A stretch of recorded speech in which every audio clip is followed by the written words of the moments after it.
I'll never forget when Mark told me he was HIV positive.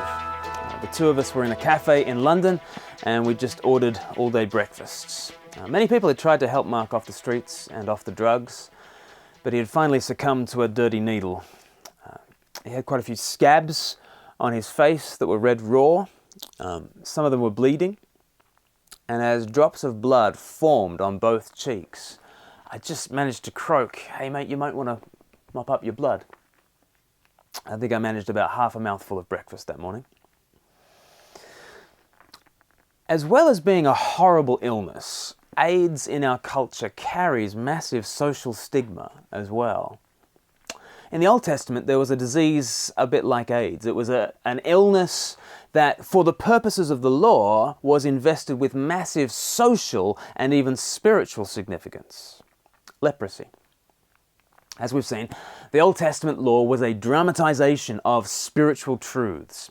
The tabernacle, the priests, the sacrifices, none of them actually brought you into the spiritual reality, but they pointed you to the true spiritual reality. They pointed you forwards to the future work of Christ. And so when Aaron got his robes on as high priest, he was dressing up like Jesus. When he made the sacrifices for sin, he was enacting the sacrifices as a foretaste of what Jesus would do. When he went up into the throne room of God in the tabernacle, he was picturing the way that Jesus would ascend into heaven. The law was a picture of gospel reality.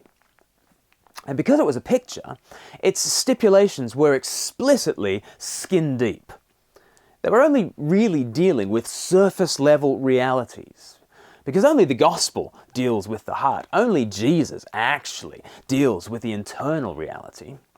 But in the law, it talks about surface level things. So in Leviticus, it talks quite a bit about the walls that are infected with mildew in Leviticus chapter 14. And that's a surface level symptom of a problem that is with all creation. The whole world is infected with sin.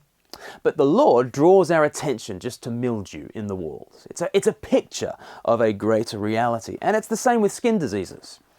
Leviticus speaks quite a bit about skin diseases, not because the skin is more important than the rest of us. In fact, it's the opposite. The law highlights the external uncleanness that we all have as a sign of deeper issues. The leper with unclean skin reminds us of ourselves with unclean hearts. And so it's chilling to be reminded of how our uncleanness deserves ostracism, both from God and man. You see, here is what the priest was to declare about the leper. Leviticus chapter 13, and we'll just read from verse 44.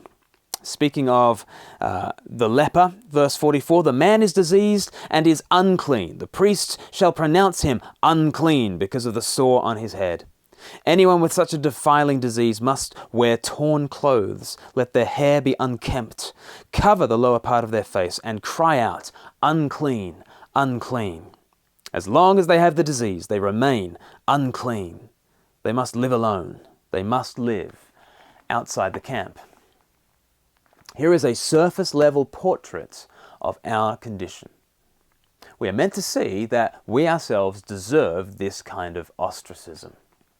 Perhaps you feel it yourself. Perhaps you feel unclean. Perhaps you feel like you deserve outer darkness and shame. What hope is there for you? Well, what hope is there for the leper? Because the leper will preach to us the solution.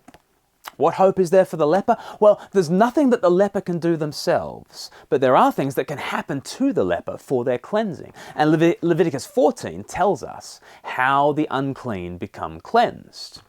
First, in chapter 14, verse 3, we read about how the first thing that happens is the priest himself goes outside the camp.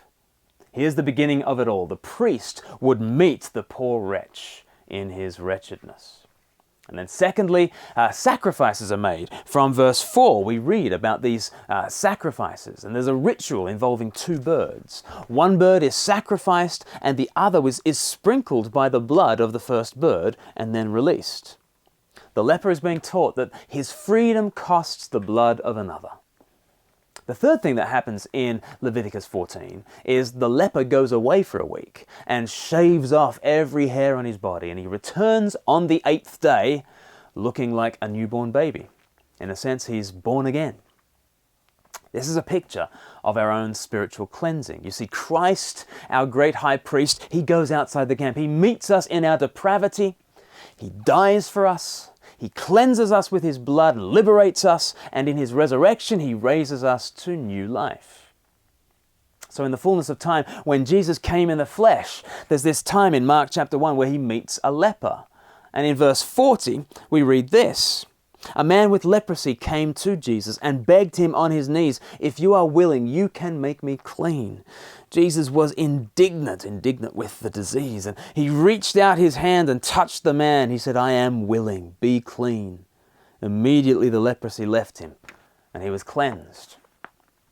Everyone surrounding this story in Mark chapter 1, I'm sure, feared that Jesus would have become unclean by his contact with the leper. They knew Leviticus. They knew that uncleanness was contagious, but instead, Jesus seems to give the man a good infection. Jesus becomes indignant at the horror of leprosy and the fallen world that it signifies, but instead of flinching back, he reaches out to touch the leper. Unthinkable in Jesus' day, unthinkable. And somehow Jesus' cleanness, his cleanness, passes over to the leper. Here in Mark chapter 1, the healing seems so effortless. But just as in Leviticus 14, the freed bird was only released at the cost of blood, so the leper's cleansing had a price tag attached. To cleanse this leper, Jesus himself had to be made unclean. In fact, he had to die the death of the unclean. Jesus was strung up outside the city and accursed by all. He became despised and rejected. But he did it to bring the outcasts in. Let me take you back to my friend Mark in that cafe. Imagine the same scenario. He confesses to me this infectious, fearful disease, but imagine that the person sitting opposite him is not like me. Imagine the person sitting opposite him does not shrink back, but they reach out to him. Imagine them touching his face, getting their blood on his hands. And they don't seem to mind. They don't seem to mind what cost it is to themselves. Imagine them healing the sores, cleansing the blood, curing the illness, removing the shame, restoring the man to health and wholeness. This is what Jesus does for spiritual lepers like you and like me. So today, if you feel even slightly unclean, what should you do? Run to Christ. He is our priest and sacrifice.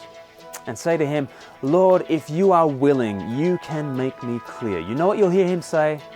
He'll say, "I am willing. Be clean."